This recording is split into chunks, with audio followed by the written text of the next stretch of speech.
Hey guys, so I'm just coming on really quick to say this, and this is a bit of a PSA for many African Americans. The current generation, Gen Z, right? Maybe I don't want to say current generation, but Gen Z is opting out of the quote unquote soul crushing work, right? And I'm not going to waste any time here because I don't need to waste any time here, right? So I'm not here to kill anybody's dreams, right? When you have the youth on the forefront of conversations, when they're in your face every day, when they are the ones who essentially, quote unquote, are the future, so to speak, I actually have to beg to differ. I think we are all the future. I think that the future is, a collection of all persons of all generations, and it's really for the living.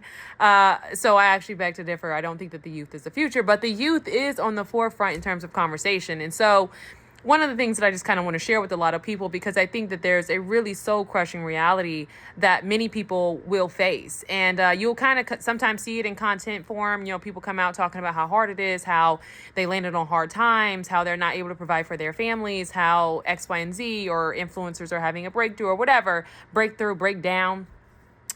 Entrepreneurship it's not a walk in the park, right? And that goes for content creation or any type of free form type of content, right?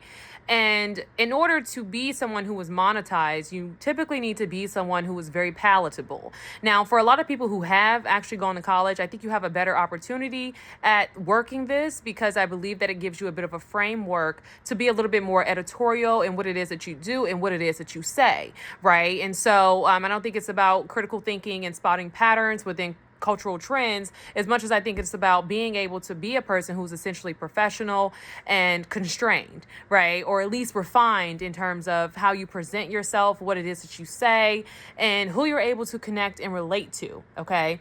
That's not going to be many people, And again, I am not saying it's not possible. I'm not saying you should not try, but I do think it's going to be a rude awakening for a lot of young persons who are quitting their careers, who are walking away, when a lot of times it's really just this inability for many of us today to sit with discomfort, to sit with the mundane of routine, to sit with a little bit of structure, and to do things that are not continuously exciting, to do things that are not immediately rewarding. Okay.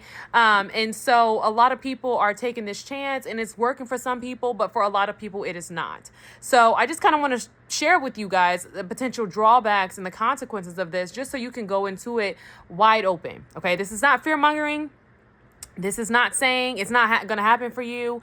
You do what you want to do with your life. I don't care. I don't care. But I think when you start talking about, me personally getting older, I can say I've experienced a dream deferred. And I don't think that prepares a lot of people. I don't think a lot of people can really work through that. Some people don't recover from that. Some people don't know how to bounce back from that, right? In the wee hours of the night, so to speak, it's a lot of resilience that is not rewarded. And so, we typically cast away these type of people who don't make it in our society. And I just wanted to come on and say, when you choose to opt out of the workforce, understand that you are no longer competing within the workforce. And I know you're like, I don't want to be a bunch of workers. Okay, that's fine. That's fine. I get it. That's your entire point. I get it. But I want you to know, with that competition, it's going to go on, right? And if you're African American, you're already scaling back a little bit. Okay. Employers do not care about your YouTube channel. They do not care about what it is that you were able to do on your TikTok. They don't care. Okay, they do not care. They are not going to be giving you no job if you are wanting some type of structure at some point in your life or later in your life, And for a lot of people who opt out, it's going to be really hard for you to get back in because things are changing, right? You start talking about DEI, and it's not really the rollback of DEI as much as it's the openly discriminatory practices that are now being socially and culturally as well as systemically acceptable, right? Before there was pushback, employers had to at least make an effort today, they don't really have to make an effort, right? This administration, which is, it's pretty significant when you're talking about it at a governmental level, is backing this type of discriminatory behavior. So there's not going to be anybody essentially fighting for you, right? They're really trying to undo a lot of the work of civil rights, and Black people are going to be disproportionately affected because of this. Do you understand that? Sure, white content creators may actually be able to network with certain people and get into certain rooms at a later date, but for many African Americans, that's not going to be the case. So this is a talk that I think everyone should have with their children. And it's a talk of reality. Someone had it with me. And again, I understand if I could be biased. Like I said, you don't have to listen to me. You could, girl, shut up, go on about your business. That's completely fine. You can turn this video off if you like. I ain't trying to hear that. But there is some truth in balancing your dream with responsibility and reality. Okay, entrepreneurship is not a walk in the park for many African Americans. Typically, if African Americans are wanting to enter into entrepreneurship of any kind, okay, you typically need some type of safety net. For some people, that's their partner, but even still, things can get a little disproportionate. Someone's out living their dream, while the other person is holding down a 9-to-5 and securing stability for the family and making sure that you have structure because your life doesn't have a routine and you're living your dream. So it comes at a cost, okay? Not everybody is able to pay it.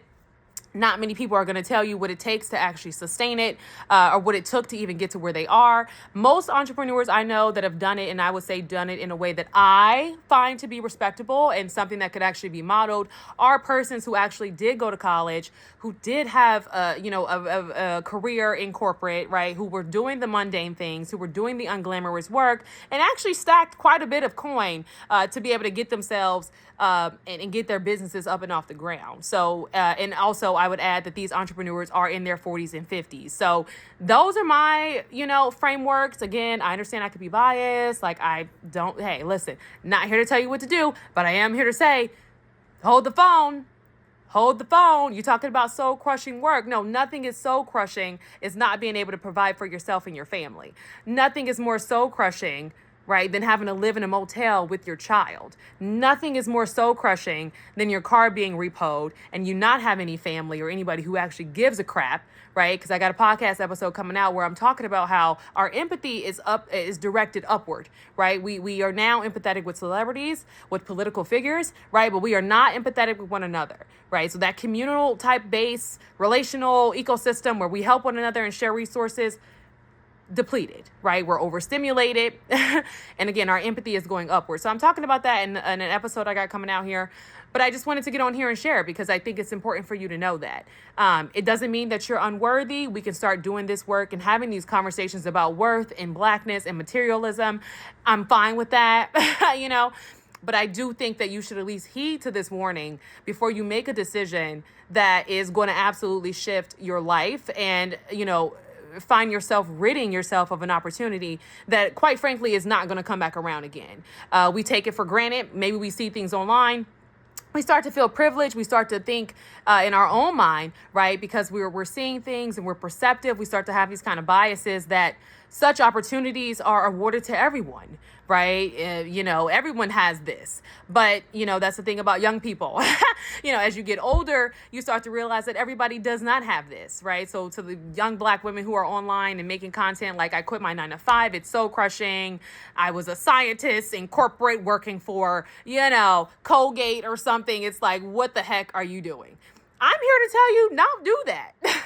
Do not do that. You can absolutely create your content and enjoy your life and build your business alongside maintaining your sense of stability because we are just entering, we've already entered, an administration that is quite frankly dead set on exiling, well, maybe not exiling, but ridding you from certain positions and opportunities anyway. So just be mindful of what is to come. And hope you guys got something from this. If nothing else, heed to the warning. Peace.